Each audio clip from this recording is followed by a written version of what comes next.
안녕하세요. 저는 매일 썰맘을 들으며 울고 웃는 40대 여성입니다.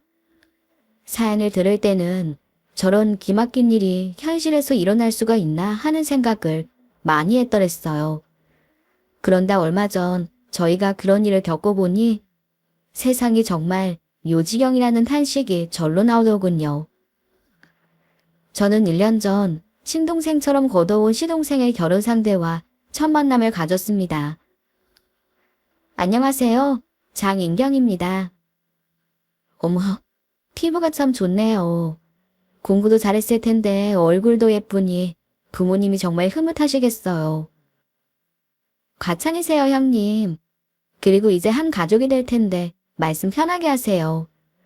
윤기 씨가 형수님 자랑을 얼마나 하는지 저도 형님이 남 같지 않더라고요. 이제 정말 한 가족이 되는 거니까 부족하지만 잘 가르쳐 주시면 열심히 배우겠습니다. 그날 예비동서에 단정하고 깍듯했던 모습이 떠올라 다시 부하가 침입니다. 오늘 저는 여러분에게 사람을 왜 겉모습으로만 판단하면 위험한지 알려드리고 싶어 사연을 보내게 됐어요. 물론 저보다 현명한 분들이시니 다들 신중하게 살고 계시겠죠? 하지만 혹시라도 모를 불상사를 방지하기 위해 경각심을 갖는 건 나쁘지 않을 것 같네요. 저는 도실부모한 남자와 24살에 결혼했어요. 전문대 의상학과를 나와 여성복 만드는 회사에 다니다가 남편을 만났습니다. 아직 어린 나이였기에 결혼 생각이 없었던 제게 남편은 교제 6개월 만에 프로포즈를 하더군요. 남산의 한 레스토랑에서 반지를 끼워주며 어설픈 솜씨로 써내려간 편지를 읽더라고요. 미선아, 외롭게 살던 나한테 너는 햇살 같은 사람이야. 너랑 오래도록 이 햇살 안에 살고 싶어. 비록 꼭 까마태어 데려갈 순 없겠지만 평생 네 곁에서 너만 바라본다고 약속할게. 오빠, 고마워. 평소 말수가 적은 남자의 수줍은 고백과 노력에 저는 마음이 흔들렸습니다. 하지만 저희 부모님은 걱정이 많으신지 결혼을 쉽게 허락하지 않으시더군요. 연기 청년 됨됨이 좋은 거야. 엄마도 알지. 그렇지만 사람은 사계절은 겪어봐야 서로 맞는지 제대로 알 수 있는 거야. 나이가 많은 것도 아닌데 그렇게 서두를 필요가 뭐 있어. 엄마, 오빠 외롭게 산 거 아시잖아요. 사고로 부모님 돌아가시고 혼자 남동생 돌보면서 힘들게 산 사람이야. 얼른 결혼해서 내가 오빠 가족이 돼주고 싶어요. 그 남동생 아직 중학생이라며. 너도 어린데 그런 시동생 돌보면서 같이 사는 게 어디 쉬운 일이겠어? 중학생이면 한창 예민한 나이인데. 아니야, 엄마. 오빠 동생 정말 귀엽고 착해.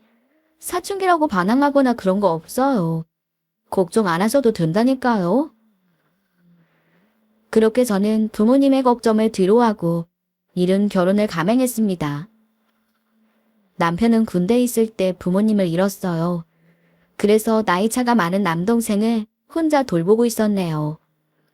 시부모님이 늦둥이를 낳고 다 키우지도 못한 채 돌아가신 겁니다. 저는 처음 시동생을 만났던 날을 아직도 생생하게 기억하고 있어요. 형과 다르게 도련님은 말을 잘하고 애교가 많은 성격이었습니다. 처음 보는 제 앞에서도 너스레를 떨며 공세맞게 굴었거든요. 형수님, 정말 감사해요. 무뚝뚝한 우리 형, 늙어서도 장가 못 가면 어쩌나 걱정했어요. 근데 형수님이 제 걱정을 덜어주셨네요. 저는 형이랑은 달라서 여자들한테 인기가 많거든요. 그래서 분명히 일찍 결혼할 것 같은데 노총각 형을 두고 가려면 마음이 아플 것 같더라고요.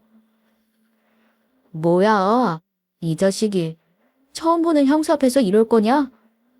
네가 형을 닮아서 인기가 많은 거야. 그래도 형은 형수 만나려고 지금까지 연애 안 하고 버틴 거라고. 아, 그러셨어요? 근데 형수님은 형이 군대 가기 전에 짝사랑하던 여자한테 고백했다 차인 거는 알고 계시나 몰라. 뭐, 너 오늘 굉장히 말이 많다. 조용히 입 다물고 고기나 열심히 먹어 임마. 남편은 장남답게 평소 어른스러운 사람이었어요. 그런데 자기 동생과 있으니 같이 어린애가 되는 것 같더군요. 하지만 저는 그런 남편의 모습이 싫지 않았습니다. 조실부모하고 동생을 책임지며 살아봐서인지 남편은 좀 애늙은이 같은 면이 있었거든요. 한데 동생과 장난치며 얼굴을 붉히는 모습을 보니 왠지 흐뭇하더라고요. 그렇게 저는 결혼했습니다. 그리고 그날부터 시동생과의 남다른 인연도 시작되었죠. 저는 시동생의 교복을 빨아 다림질을 해주고 학교 선생님의 상담에도 다녀왔어요. 그리고 시험 기간이면 함께 밤을 새우며 간식을 챙겨주고 컨디션도 관리해줬네요. 그러자 시동생의 성적도 날로 좋아지고 남편도 제게 고마워했습니다. 하루는 평소 까불거리던 시동생이 뭔가 할 말이 있는지 쭈뼛거리더군요. 그래서 제가 먼저 물었죠. 도련님, 무슨 일 있어요? 학교 가야지 왜 이렇게 꾸며버려요. 지각하겠어요. 형수님, 오늘 무슨 날인지 알아요?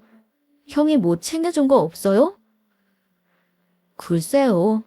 오늘이 무슨 날인데 그래요? 오늘 남자가 좋아하는 여자한테 사탕 주는 날이잖아요. 이거요. 저는 좋아하는 여자가 형수님 뿐이거든요. 그러면서 스며시 사탕 바구니를 건네주더라고요. 도련님. 맨날 용돈 부족하다면서 이런 걸 뭐하러 사셨어요? 형수님, 저요. 요즘이 최고로 행복해요. 형이랑만 살 땐 맨날 밥통에서 노랗게 뜬 밥이랑 멸치만 먹었는데 형수님 오시고 저 살쪘다니까요. 친구들도 제가 깔끔해졌다고 신기해해요. 고마워요, 형수님. 저는 나중에 꼭 형수님 같은 여자랑 결혼할 거예요. 착하고 이쁜 형수님이 제 이상형이에요. 도련님도 참. 고마워요. 사탕 잘 먹을게요. 저도 공부 열심히 하고 말 잘 듣는 도련님이 좋아요. 우리 지금처럼 계속 사이좋게 잘 살아봐요. 그날 수줍은 시동생의 고백에 출근길이 너무나 행복했습니다. 시부모님이 돌아가셨을 때 시동생은 초등학생이었으니 많이 외로웠을 거예요. 그래서인지 흔한 사춘기 반항은커녕 늘 먼저 집에만 청소해놓고 저를 기다리곤 했답니다. 그런 모습에 남편도 기뻐하며 이렇게 말했어요. 미선아, 요즘 윤기가 매일 싱글벙글이다. 이게 다 네 덕분이야. 부모님 떠나시고 집안이 횡했는데 네가 오고 나서 다시 이 집이 온기로 채워졌어. 넌 우리 형제한테 정말 특별한 사람이고 축복이야. 고마워. 아니야, 오빠. 난 도련님이 너무 귀여워. 10살밖에 차이 안 나는데 이제는 아들 같은 생각도 든다니까. 우리 도련님 잘 키워서 착하고 예쁜 여자 만나 좋은 가정 이루는 거 꼭 지켜보자. 그렇게 시동생은 제 마음속에 마치 자식과도 같은 존재로 자리 잡았습니다. 그 후로 시간은 흘러 저희는 딸을 하나 낳고 시동생은 대학에 갔어요. 공부를 잘하더니 남들이 부러워할 명문대에 진학했죠. 그리고는 군대에 다녀와 공기업에 취직했답니다. 저는 뭐 하나 속썩이는 일 없이 자기 일을 척척 해내는 시동생이 고맙고 자랑스러웠습니다. 그런 시동생이 직장인 5년차가 되자 독립선언을 하더군요. 형수님, 저 회사 앞에 오피스텔을 얻으려고요. 이제 은혜도 고등학생이라 형수님이 신경 쓰실 것도 많을 것 같고 저도 회사 오가는 시간이 아까워서요. 가뜩이나 야근도 많은데 길에서 시간 다 버리는 것 같아 피곤하네요. 그래도 남자 혼자 사는 게 쉬운 일이 아닌데 혹시 뭐 불편한 거라도 있어요? 에헤이, 그런 게 어딨어요. 이제 저도 형수님 등골 빼는 일 그만하겠다는 거죠. 요즘은 문 밖에 내놓기만 하면 수거해서 세탁하고 다시 가져다 주는 업체도 많더라고요. 설거지는 오피스텔에 옵션으로 들어간 식기세척기가 알아서 다 해주고요. 남자 혼자서도 살기 좋은 세상이에요. 도련님이 그렇다면 말리지는 못하겠지만 먹는 것도 신경 쓰이고. 저 잘 먹고 다녀요, 형수님. 걱정 마세요. 회사 근처 도초가 맛집인데요. 그래요? 그래도 형님이 섭섭해할 텐데. 제가 벌써 말씀드렸어요. 형님은 오히려 시원해하는 눈치던데요. 나이 먹고 보니 형수님이 신혼도 없이 저만 보살피신 것 같아 죄송한 생각이 들어요. 이제 제 걱정은 마시고 은혜 뒷바라지만 신경 쓰세요. 그동안 감사했습니다, 형수님. 도련님은 무슨 그런 말을 해요. 눈물 나려고 하네. 저는 시동생의 갑작스러운 독립선언과 감사 인사에 눈물이 핑 돌았습니다. 10여 년이 넘게 입히고 키우던 시동생이 집을 나간다고 생각하니 마음이 허전했어요. 그래서 남편에게 넋두리하듯 말했습니다. 여보, 도련님이 나간다고 하니까 내 마음이 왜 이런지 모르겠어. 군대 갈 때도 이런 마음은 아니었거든? 내가 팬티 빨아 널어놓으면 얼굴 붉히면서 숨기던 게 엊그제 같은데. 그때는 언제 돌아온다는 기약이 있었으니 덜했던 거지. 이제는 영영 각자 인생 산다고 생각하니까 더 아쉬운 거고. 당신이 윤기를 정말 아들처럼 생각했나 봐. 혼자 나가서 밥이나 제대로 먹고 다니려나 몰라. 돈 버는 앤데 굶고 다니겠어? 당신 그동안 일하랴 애들 챙기랴 고생했으니 이제 좀 내려놔. 고등학교 들어가더니 은혜도 우리 안 따라다니려고 하잖아. 늦었지만 둘이 신혼처럼 살아보는 거지 뭐. 난 좋은데? 남편은 저를 위로해 주려고 했지만 왜 그런지 제 마음은 영 허전하기만 했습니다. 그래서 그 후로도 주말이면 반찬을 해서 열심히 시동생네 냉장고를 채우기 바빴네요. 그런데 언제부터인지 이상한 감이 오더라고요. 그래서 고개를 가웃거리며 남편에게 물었어요.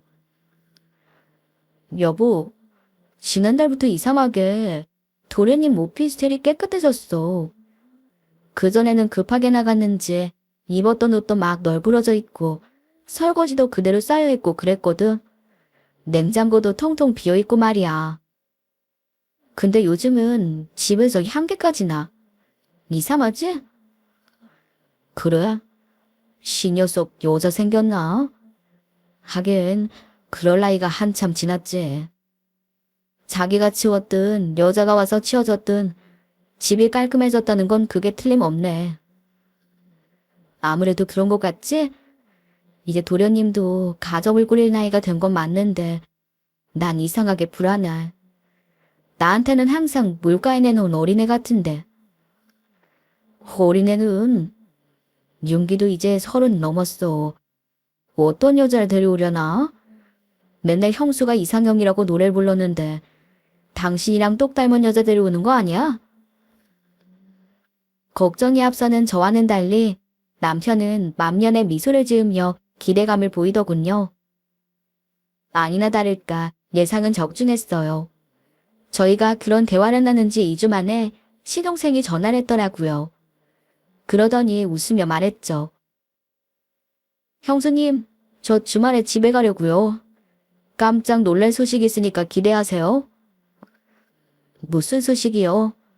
혹시 누구랑 같이 오는 거예요? 어떻게 아셨어요? 안 그래도 형님이랑 얘기했었어요. 도련님 집이 깔끔해지고 냉장고가 채워져 있는 걸 보니 여자친구 생긴 것 같다고요. 우리 생각이 맞아요? 야, 이래서 제가 나쁜 짓을 못한다니까요. 전 아무리 딴 듯 하려고 해도 형수님 손바닥 아닌가 봐요. 그러니 형수님이 예비 동서 좀 봐주세요.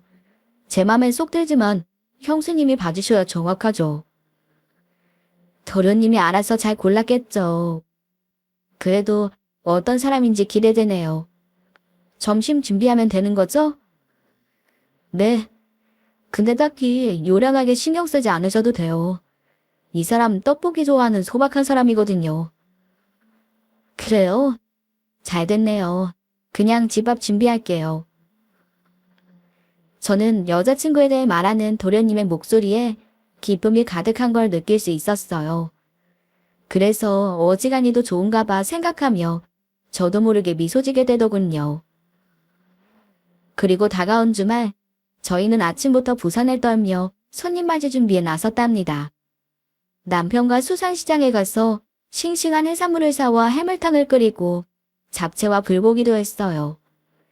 딸이 그런 모습을 보더니 혀를 내두르며 말했죠. 엄마, 무슨 잔칫날이야? 삼촌 오늘 그냥 장가 보내도 되겠다. 내가 동네 사람들 다 부를까? 으유, 농담하지 말고 너도 얼른 와서 도와. 예비 숙모 온대잖니. 벌써 숙모는 무슨. 어떤 사람인지 봐야지. 난 숙모는 엄청 까다롭게 고를 생각이야.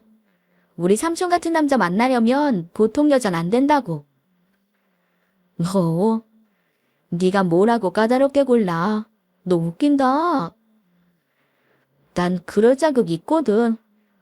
엄마가 삼촌 신경 쓰느라 친딸인 난 항상 뒷전이었잖아.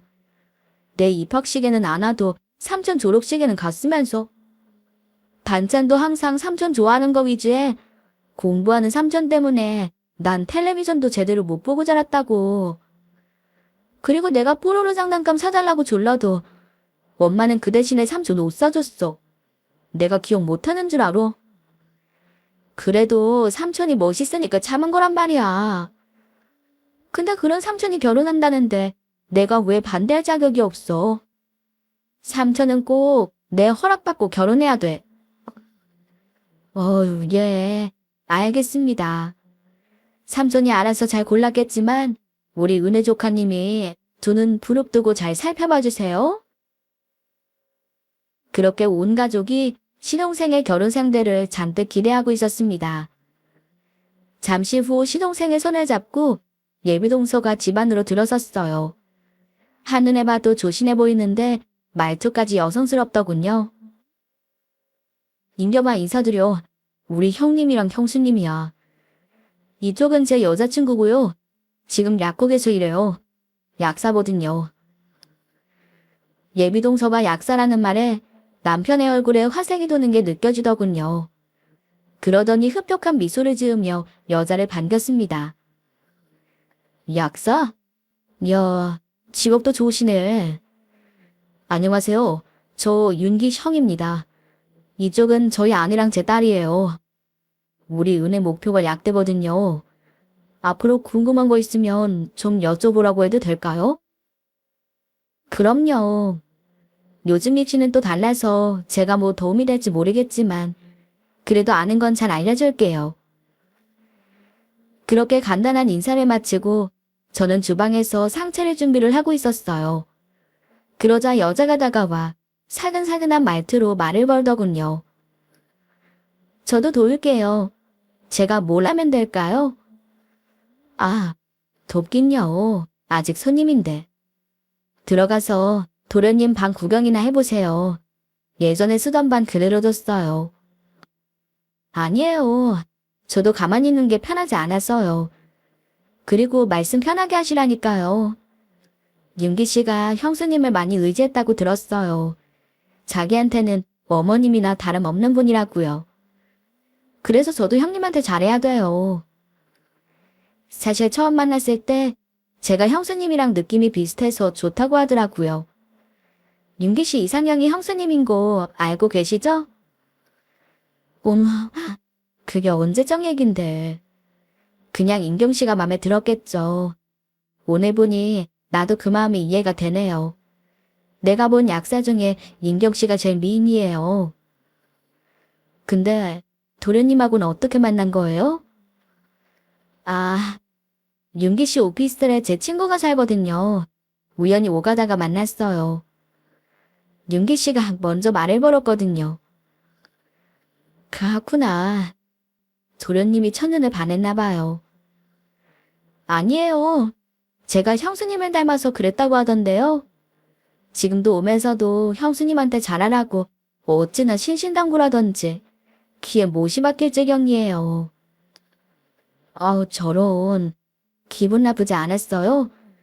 사실 이 집 남자들이 착하긴 한데 눈치가 좀 없어요. 아니요, 기분 나쁘긴요. 우습게 생각하실지 모르지만 저는 형모양처 되는 게 꿈이거든요. 근데 형님이 윤기 씨가 본 최고의 형모양수라고 하더라고요. 그러니까 저 좀 많이 가르쳐 주세요. 아, 인경 씨는 말도 참 예쁘게 하네요. 살림을 잘하진 못해도 도련님 식성은 잘 아니까 천천히 알려줄게요. 그렇게 예비동서는 싹싹하게 골며 제게 예쁘게 보이기 위해 노력했어요. 직업도 좋고 외모도 예쁜 여자에게 저희 가족 모두 빠져들었습니다. 하지만 단 한 사람, 저희 딸만은 예비동서를 탐탁지 않게 생각하더군요. 여자와 시동생이 돌아간 후 딸이 넌지시 이렇게 말하더라고요. 난 좀 이상한 것 같아요. 그 여자한테 담배 냄새 난 것 같아. 담배? 아유 설마. 삼촌도 담배를 안 피우는데 그럴 리가 있어? 맞는데. 아까 화장실 다녀왔을 때 분명히 난 것 같다니까. 엄마 내 별명이 개코야. 쉬는 시간에 몰래 핫도그만 먹고 와도 금방 안다고 친구들이 붙여준 별명이라니까. 엄마는 모르겠던데. 당신은 그런 냄새 났어요? 제가 남편을 바라보며 묻자 남편도 어깨를 으쓱해 보이며 답하더군요. 아니, 향수 냄새만 좋던데 우리 딸이 좀 예민한 것 같네. 확실하다니까. 담배 냄새 숨기려고 향수로 떡칠을 한 거라니까요. 암튼 난 반대해요. 담배 피우는 승무는 생각해본 적도 없어. 그러더니 짜증을 내며 방으로 들어가 버렸죠. 남편과 저는 별일 아니라는 눈빛을 주고받으며 이내 그 일을 잊고 말았답니다. 그렇게 예비동서가 다녀간 후 시동생의 결혼 준비는 일사천리로 진행됐습니다. 양가 상견례를 마치고 식장을 잡고 나니 어느새 결혼식 날이 성큼 다가왔더군요. 그래서 예비동서의 예복을 보기 위해 백화점에 가기로 약속을 잡았답니다. 물론 요즘은 시댁에서 일일이 따라다니지 않고 두 사람이 알아서 준비하는 경우가 많죠. 하지만 저는 왠지 동서에게 옷 한 벌은 직접 차입히고 싶더라고요. 자식처럼 키운 시동생을 보내며 당부하고 싶은 말도 있었고요. 그래서 인파로 북적이는 백화점 앞에서 예비동서를 만났습니다. 그런데 동서가 극구 백화점에 들어가기를 꺼리며 간곡하게 말하더군요. 형님, 사실 저는 예복 필요 없어요. 형님이 하도 말씀하셔서 나오긴 했는데 예복 비싸기만 하고 입을 일도 별로 없잖아요. 저는 약국에서 일하니까 복장에 제한도 없으니 그냥 편하게 입고 다니거든요. 근데 괜히 돈 쓰실 필요 없을 것 같아요. 예식 당일 하루는 그냥 저한테 입던 정장 입으면 돼요. 동서가 검소하다는 건 들었어. 그래도 결혼은 일생에 한 번뿐인데 나중에 사진 보면 후회한다니까. 그럼 형님, 이 백화점 말고 다른 중저가 브랜드로 갈까요? 요즘은 저런 것도 옷 잘 만든다던데. 왜? 이 백화점에 마음에 드는 브랜드가 없어? 사실 내가 명절에 받은 상품권이 여기 거라서 그걸로 사주려고 여기서 만나자고 한 거야. 그러니까 부담 갖지 말고 그냥 골라봐. 요즘은 백화점에도 가성비 괜찮은 브랜드가 꽤 있더라. 아, 그래요? 알겠어요. 그럼 편하게 골라볼게요. 그렇게 동서를 설득해 백화점 안으로 들어갔습니다. 한데 동서는 어딘지 불편한 모습이 역력했어요. 저는 싫다는 사람을 괜히 억지로 끌고 나온 것 같아 미안해지려던 참이었죠. 그러다 동서가 한 매장 앞에서 멈춰서더니 한껏 차려입은 마네킹을 바라보더군요. 그래서 제가 물었습니다. 왜? 이거 마음에 들어? 동서한테 잘 어울리겠다. 너무 과하지 않아서 모임에도 입고 나갈 수 있겠어. 이걸로 할까? 들어가서 한번 입어봐. 그럴까요? 동서가 그렇게 말하더니 망설이듯 매장 안을 두리번거리며 누군가를 찾더라고요. 왜? 누구 찾아? 아니요. 그냥요. 손님 많을 때 입어본다고 하면 미안하잖아요. 동서도 참 그렇게 착해서 험한 세상 어떻게 살아가려 그래. 직원들이야 그게 일인데 뭐. 그러지 말고 어서 입어봐. 지금 사람도 별로 없잖아. 네, 그럴게요. 그러면서 매장 안으로 들어가 다른 옷들도 살펴봤어요. 그런데 좀 이상한 게 하나 있더라고요. 손님이 많은 것도 아닌데 저희가 들어서는 걸 보고도 아무도 응대를 하지 않는 겁니다. 좀 이상한 생각이 들었지만 너무 밀착해서 영업하는 게 부담스러웠던 저는 오히려 그게 편하기도 했어요. 그래서 별말 없이 옷을 몇 개 고르고서 동서가 그 옷을 들고 탈의실로 들어갔습니다. 한데 그때까지 멀찍해서 저희를 지켜보던 직원 하나가 다가오더니 스며시 입을 열었네요. 안녕하세요. 저 수님이랑 잘 아는 사이세요? 아까 살짝 들어보니 결혼식 얘기를 나누시는 것 같아서요. 네. 저희 예비동서인데 오늘 제가 예복을 좀 골라주려고 왔어요. 그럼 아직 결혼은 안 하신 거죠? 네. 식은 다음 달이에요. 아까 약사라는 말도 들은 것 같은데 저분이 약사라고 하던가요? 네. 근데 왜 그러시죠? 저 이런 말씀드리기 좀 그렇지만 제가 못 봤으면 몰라도 다 들어버려서 양심상 그냥 있을 수가 없네요. 손님이 아무것도 모르시는 것 같아서 말씀드리는데 웬만하면 저 사람이랑 엮이지 마세요. 저런 사람이랑 어울리면 큰일 나세요. 그게 무슨 말씀이신지. 저 사람 약사 아니에요. 약사는커녕 대학 근처에도 못 가봤을걸요? 사실 저희 매장 직원이랑 저분 고등학교 동창이에요. 제가 분명히 들었는데 저 여자는 고등학교 때부터 유명한 소위 말하는 일진이었다고 했어요. 그때 저 여자한테 돈 한 번 안 뺏겨본 친구 없을 거라고요. 여기 직원 언니도 부모님이 큰맘 먹고 생일 선물을 사주신 코트를 저희한테 뺏겼다고 했거든요. 그것도 흥신 두들겨 맞은 다음에 그랬다던데요. 네. 저기 무슨 오해가 있으신 게 아닐까요? 분명히 약사가 맞을 텐데. 물론 고등학교 때 그러다가 개가천선해서 공부했을 수도 있죠. 근데 실은 그게 끝이 아니거든요.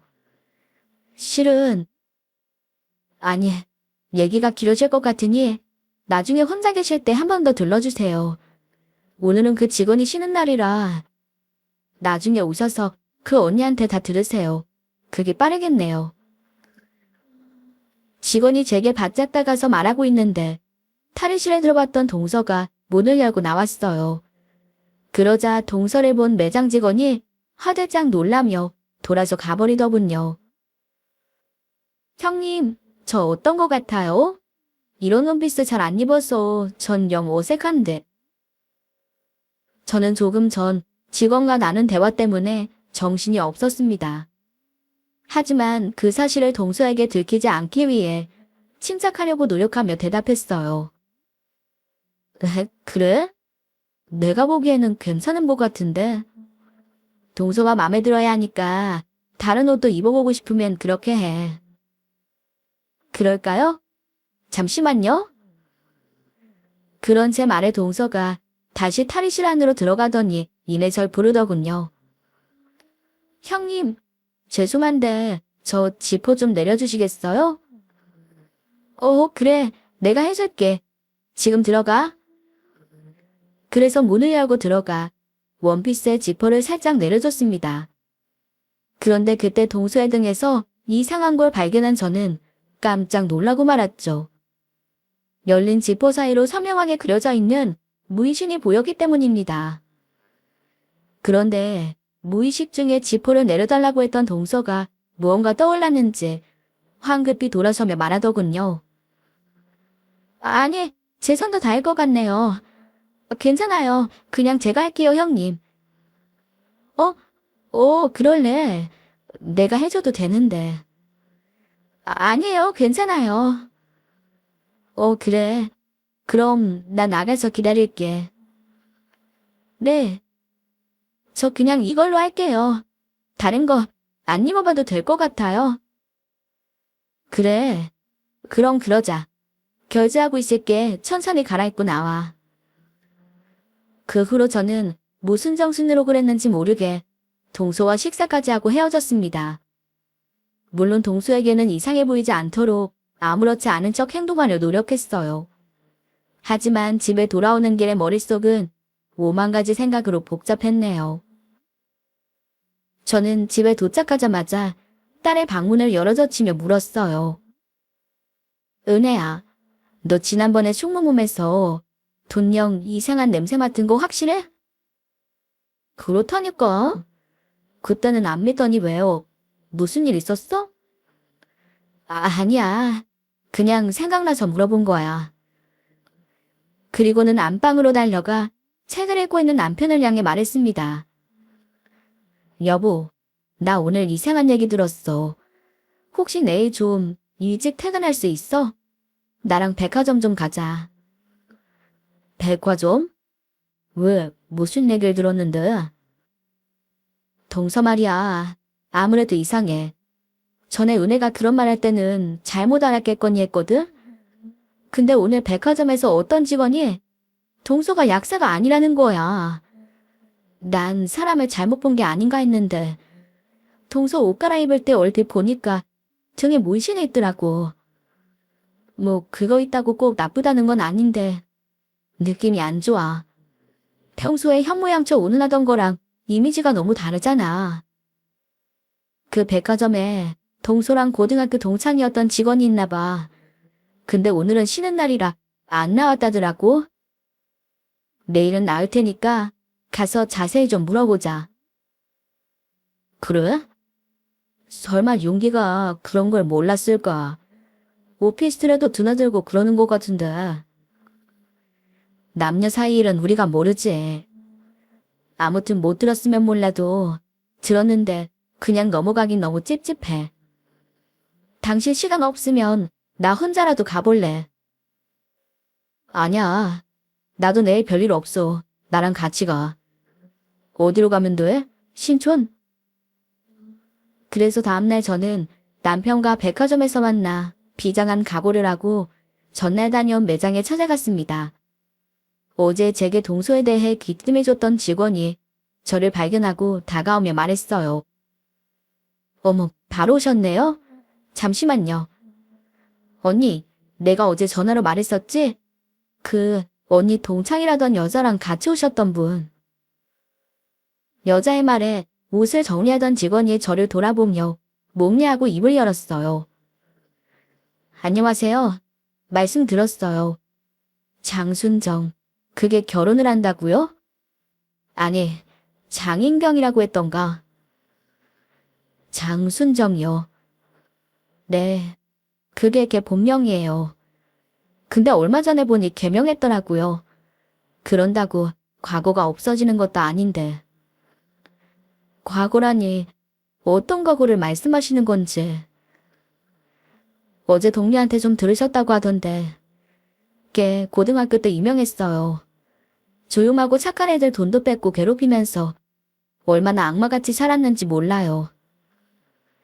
저도 걔한테 용돈이랑 옷도 뺏기고 맞기도 많이 맞았어요. 장순점한테서 벗어나고 싶어서 전학 간 애들도 있었고요. 그때만 해도 그런 거 말해봤자 선생님들이 크게 신경 쓸 때가 아니라서 애들이 그냥 참고 살았는데. 그러다 고등학교 졸업하고는 소식도 못 듣고 살았는데 작년에 여기서 걔 다시 만난 거예요. 여기서요? 옷을 사러 온 건가요? 아니요. 사실 작년부터 도는 사건이 가끔 있었거든요.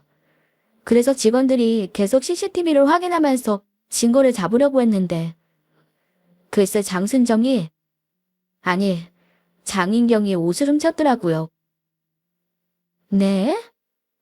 도둑질을 했단 말인가요? 네. 저희 매장 말고도 명품 매장에서도 그런 일이 가끔 있었거든요. 그래서 직원들이 화면에 찍힌 얼굴을 공유하다 보니까 그게 제가 아는 장인경 같더라고요. 근데 자기가 안 잡힐 거라고 생각했는지 여기를 또 왔다가 딱 걸린 거죠. 그때 가방 열어보니까 옷 말고도 지갑이랑 고급 화장품 이런 게 막 나왔다니까요. 그래서 경찰에 넘겨지고 난리도 아니었어요. 그래서 저희 직원들이 걔 얼굴을 다 아는 거예요. 그때 알았는데 장인경이 소매치기 하다가 교도소도 들락거리고 그랬다고 하더라고요. 뭐라고요? 소매치기? 네. 저도 놀라서 그 후에 동창회 나가서 장인경 소식을 물었더니 누가 그러더라고요. 교도소 왔다 갔다 하다가 남자 하나 만나서 애 낳고 살았다고요. 근데 한 반년 전쯤인가? 이름 바꾸고 신분 세탁해서 직업 좋은 남자랑 결혼할 거라고 자랑했다는 거예요. 애가 있었다고요? 혼인신고는 안 한 것 같고 애는 남자가 키운다고 하던데 그 남자도 참 불쌍해요. 장인경 정체 모르고 살다 빚이랑 애만 떠안고 헤어진 것 같더라고요. 도박을 했다고도 하고 주식을 했다고도 하고 아무튼 남자한테 카드빚만 잔뜩 남기고 헤어지더니 또 어디서 눈먼 남자를 골라서 결혼할 거라고 했다네요. 직원의 말에 저와 남편은 말문이 막혀 서로의 얼굴만 바라본 채 아무 말도 하지 못했습니다. 그 모습을 본 상대가 머뭇거리며 말하더군요. 저기 동료한테 듣기로는 걔가 그쪽 예비동서라고 했다던데 그 결혼 절대 시키면 안 돼요. 또 멀쩡한 남자 하나 만신창이 만들어 놓을 게 분명하다고요. 근데 이런 얘기 저한테 들었다고는 하지 말아주세요. 전 아직도 걔한테 맞던 시절이 또렷하게 기억나요. 무섭기도 하고 걔랑 다시는 엮이고 싶지 않아요. 알겠습니다. 어려운 말씀해 주셔서 감사해요. 여기서 들었다는 건 모르게 할게요. 저는 간신히 대꾸하고 넋이 나간 남편 손을 잡고 백화점에 나왔습니다. 그리고 그 길로 다급하게 시동생의 오피스텔로 달려갔어요. 잠시 후 예고 없이 들이닥친 저희를 보더니 시동생이 놀라며 물었죠. 형수님, 말씀도 없이 어쩐 일이에요? 하마터면 엇갈릴 뻔했네요. 저 지금 인경이 온다고 해서 마중 나가는 길이거든요. 안 돼. 그 여자 만나면 안 돼. 남편의 느닷없는 호통에 시동생이 눈을 동그랗게 뜨며 남편을 향해 물었어요. 그게 무슨 말이야, 형? 인경이를 왜 만나지 마? 갑자기 왜 그래? 너 그 여자에 대해서 뭐 하나 제대로 아는 게 있어? 대학은 어디 나왔어? 우리가 만난 사람들이 그 여자 친부모가 맞긴 해. 형, 갑자기 그게 무슨 소리야? 그 여자 약대 나온 거 아니래. 약대는 무슨 교도소 나왔단다. 거기다 남자랑 살다 애까지도 낳았다는 거야. 너 그 여자가 약국에서 근무하는 거 네 눈으로 직접 본 적 있어? 아니. 약국이 바쁘고 다른 사람들 눈치 보인다고 오지 말라고 해서. 이 덜 떨어진 녀석아. 속을 게 따로 있지 그런 걸 속아? 너 그 여자 등에 문신 있는 것도 몰랐어? 여기도 드나들고 그러는 것 같던데 그걸 왜 못 봤어? 그럴 리가 없어. 걔가 얼마나 조신한 앤데. 형이랑 형수도 봤잖아요. 제가 무려 혼전순결주의자예요. 그래서 벗은 몸은 볼 일이 없었다고.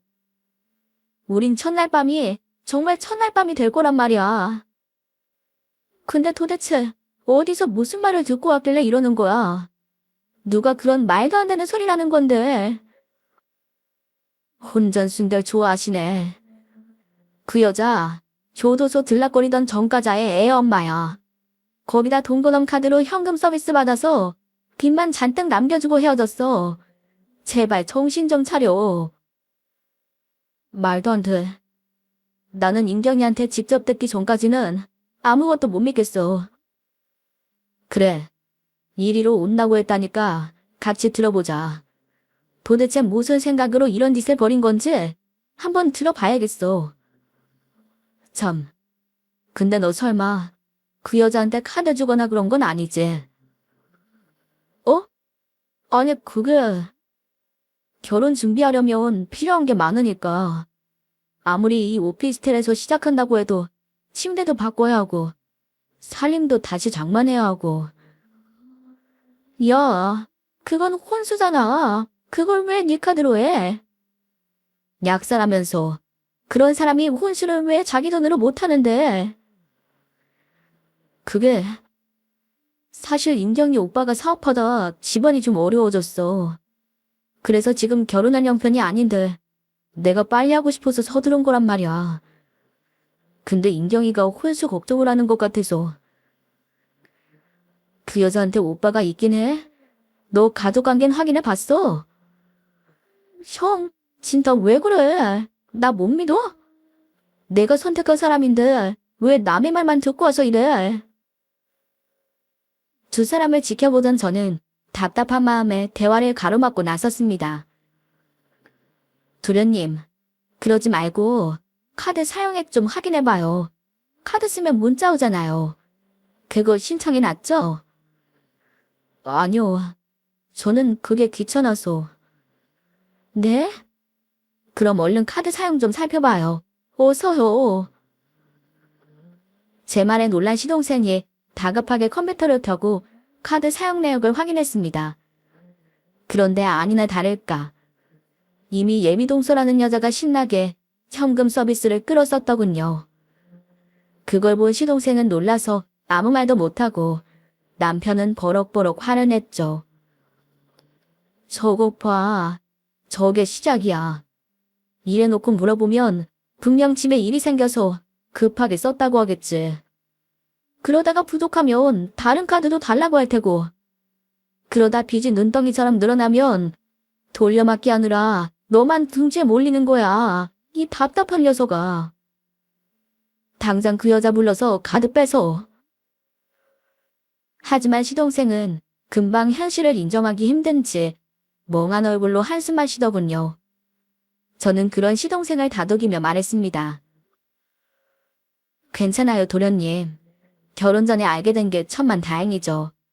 지금이라도 바로잡으면 돼요. 카드 뺏고 없었던 일로 해요. 살다 보면 더한 일도 많을 거예요.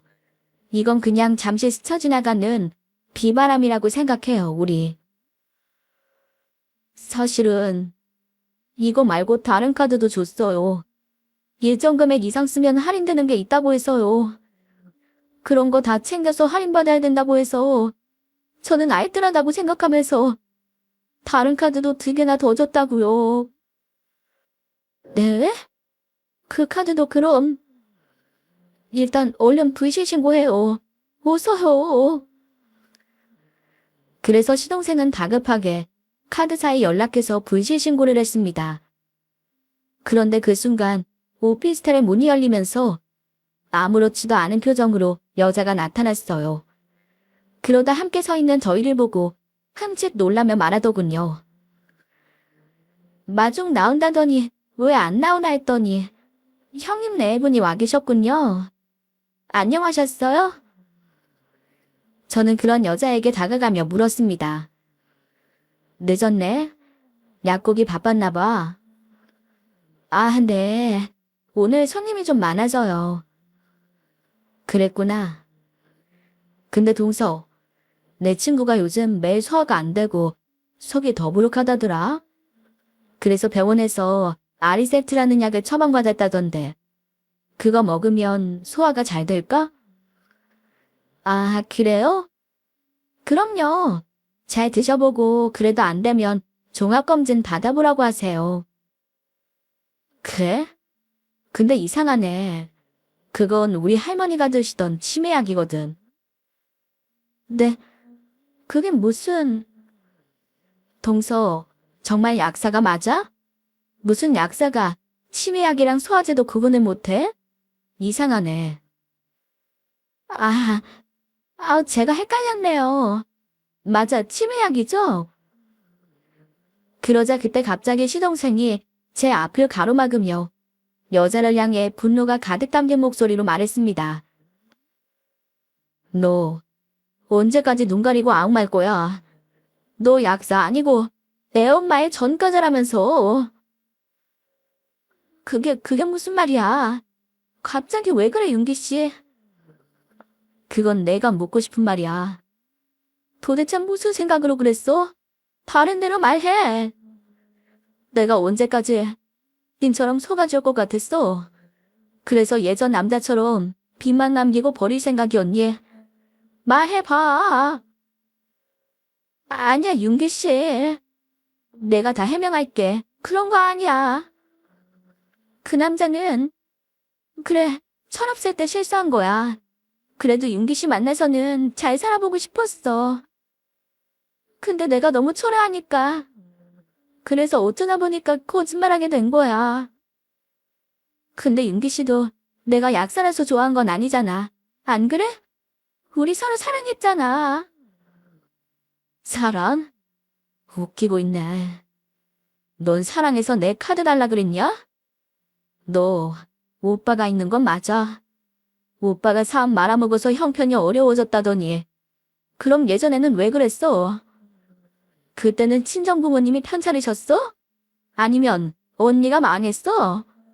말을 좀 해보라고. 그런 게 아니라 그때는 너무 어려서 천재분간을 못했어. 근데 이번에는 아니야. 정말 우리 혼수 알아보려고 그런 거라니까. 됐어. 너하고 무슨 말을 하겠어. 마음 같아서는 당장 경찰에 신고하고 싶지만 내 얼굴에 침 뱉기 같아서 그냥 넘어가는 거야. 카드값도 멍청한 짓의 대가라고 생각하고 내가 갚을게. 그러니 넌 좋게 말할 때 내 눈앞에서 사라져. 윤기 씨, 제발 한 번만 용서해줘. 내가 형수님 닮았다고 먼저 좋다고 한 건 당신이잖아. 윤기 씨 놓치고 싶지 않아서 그랬어. 결혼하고 나면 다 말하려고 했었다고. 정말이야.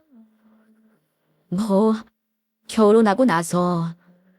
어차피 결혼했으니 배째라고 할 생각이었구나. 뻔뻔하게 그런 말을 자랑이라고 하는 거야? 미안해. 나 한 번만 용서해줘. 제발. 여자는 무릎 꿇고 시동생을 향해 용서를 빌었어요. 하지만 이미 차갑게 식어버린 마음을 되돌리기엔 역부족이었네요. 그렇게 시동생은 여자와의 관계를 단칼에 잘라버렸습니다. 그리고 다음날부터 준비해오던 결혼식 준비를 모두 취소했네요. 그런 일을 겪은 후 다시 일상을 찾기까지 시동생은 많이 힘들어했어요. 그 모습을 지켜보는 저희도 안타깝기는 마찬가지였습니다. 하지만 한편으로는 식장에 들어가기 전에 모든 사실을 알게 된 것이 천만 다행이란 생각도 들었네요. 아니면 자식처럼 키운 시동생이 사기 결혼을 당해 힘들어하는 모습을 지켜봐야 했을 테니까요. 언젠가 낙담한 시동생을 위로하기 위해 남편이 이런 말을 하더군요. 난 그쯤에서 끝난 게 부모님이 돌봐주신 거라고 생각해. 그러니 너도 힘들겠지만 값진 경험했다고 생각해라. 그리고 앞으로는 사람을 만날 때 외모만 보지 말고 내면을 보도록 노력해봐. 네가 형수 좋아한 마음은 알겠다만 외모만 비슷하다고 다 똑같은 속을 가진 건 아니니까. 남편의 말에 시동생은 고개를 끄덕이며 쓴 웃음을 지었답니다. 그런 일이 있은 지도 벌써 1년이라는 시간이 흘렀네요. 그 뒤로 시동생은 사람을 만날 때 돌다리도 두드려보는 심정으로 조심스럽게 다가가게 됐어요. 하지만 한편으로는 그러느라 연애도 못하는 소심한 남자가 될까봐 걱정이 앞섭니다. 그리고 평생 해로할 반려자를 만나는 게 얼마나 어려운 일인지 다시 한번 절감하게 됐네요. 썰맘 구독자분들도 부디 저희 시동생이 좋은 인연을 만날 수 있도록 빌어주시겠어요? 그래서 다음번에는 내면이 꽉 차고 거짓 없는 여자와 행복할 수 있기를 기도해주세요. 그럼 여러분의 기도가 저희에게 고물 같은 새 식구를 선물해주길 기대하며 이야기를 마치겠습니다. 긴 사연에 함께 해주셔서 감사드립니다. 모두 행복한 하루 보내세요.